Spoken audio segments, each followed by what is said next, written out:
നമ്മൾ കുറച്ച് അകലെയുള്ള ഒരു സ്ഥലത്ത് ഒരാവശ്യവുമായി ബന്ധപ്പെട്ട് കുറച്ച് നാൾ താമസിക്കാൻ വേണ്ടി പോവുകയാണെന്ന് കരുതുക. അവിടെ നമ്മളെ സഹായിക്കാൻ ഒരാളുണ്ട്. അയാൾ നമുക്ക് അവിടെ സ്വന്തം സ്ഥലത്ത് തന്നെ അക്കോമഡേഷൻ ഒരുക്കിയിട്ടുണ്ട്. നമ്മളവിടെ ഉള്ളിടത്തോളം നമുക്ക് വേണ്ട രീതിയിലുള്ള സഹായങ്ങളും സപ്പോർട്ടും ഒക്കെ ചെയ്യാമെന്നും ഓഫർ ചെയ്തിട്ടുണ്ട്. നമ്മൾ ആ ഓഫർ സ്വീകരിച്ച് വളരെ സന്തോഷത്തോടു കൂടി അങ്ങോട്ടേക്ക് പോവുകയാണ്.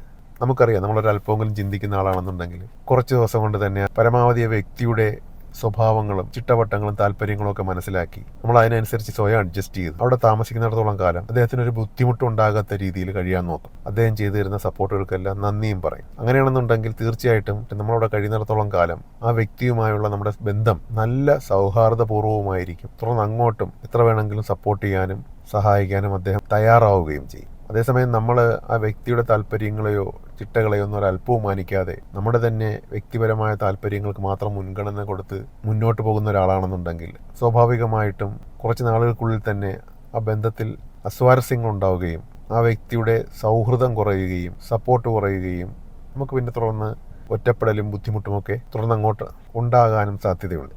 എന്തിനാണ് ഈ ഒരു ഉദാഹരണം പറഞ്ഞതെന്ന് വെച്ചാൽ, സത്യത്തിൽ നമ്മൾ ഈ ഭൂമിയിൽ ജീവിക്കുന്നത് അങ്ങനെ ഒരു അതിഥിയായിട്ടാണ്. ഇവിടുത്തെ ആതിഥേയനാണ് ഈ യൂണിവേഴ്സ്. നമ്മൾ ഈ ഭൂമിയിൽ ജീവിക്കുന്നിടത്തോളം കാലം തന്നിഷ്ടപ്രകാരം ജീവിക്കാതെ ആ ആതിഥേയനായ യൂണിവേഴ്സിൻ്റെ സ്വഭാവ സവിശേഷതകളും ചിട്ടവട്ടങ്ങളും ഒക്കെ മനസ്സിലാക്കി അതിനനുസരിച്ച് നമ്മളൊന്ന് സ്വയം ഒന്ന് അഡ്ജസ്റ്റ് ചെയ്ത് ജീവിച്ചാൽ തീർച്ചയായിട്ടും ഈ യൂണിവേഴ്സ് നമ്മുടെ എല്ലാ ആഗ്രഹങ്ങളും സാധിച്ചു തന്നുകൊണ്ട് നമ്മളെ സമൃദ്ധമായ രീതിയിൽ സപ്പോർട്ട് ചെയ്യുമെന്നുള്ളതാണ്. അതാണ് ഒരിക്കൽ മഹാനായ ഭൗതിക ശാസ്ത്രജ്ഞനായിരുന്ന ആൽബർട്ട് ഐൻസ്റ്റീൻ ഒരിക്കൽ പറഞ്ഞത്, നിങ്ങളിവിടെ ജീവിക്കുമ്പോൾ ഉറപ്പുവരുത്തേണ്ട ഒരു കാര്യം, നിങ്ങൾ ജീവിക്കുന്ന യൂണിവേഴ്സ് നിങ്ങളുമായി ഫ്രണ്ട്ലി ആണോ അതോ ഹോസ്റ്റൈലാണോ എന്നുള്ള കാര്യം. എന്ന് വെച്ചാൽ നിങ്ങൾ ജീവിക്കുന്ന യൂണിവേഴ്സ് നിങ്ങളുമായി സൗഹൃദത്തിലാണോ അതോ നിങ്ങളുമായി ശത്രുതയിലാണോ എന്നുള്ളതാണ്. നിങ്ങളുമായി സൗഹൃദത്തിലുള്ള ഒരു യൂണിവേഴ്സ് ആണെന്നുണ്ടെങ്കിൽ നിങ്ങൾക്ക് പിന്നെ ഒന്നും നോക്കേണ്ട, നിങ്ങൾക്ക് ഈ ജീവിതകാലം മുഴുവനും അവിടെ നിന്ന് പരിപൂർണമായ സപ്പോർട്ടും അനുഗ്രഹങ്ങളും ലഭിക്കും. അതേസമയം നമ്മളതുമായ ഒരു ഹോസ്റ്റൽ അറ്റ്മോസ്ഫിയർ ആണെന്നുണ്ടെങ്കിൽ, അതൊരു ശത്രുതാപരമായ ഒരു ബന്ധമാണുള്ളതെന്നുണ്ടെങ്കിൽ അത് തീർച്ചയായിട്ടും ഒരുപാട് ബുദ്ധിമുട്ടുകളെ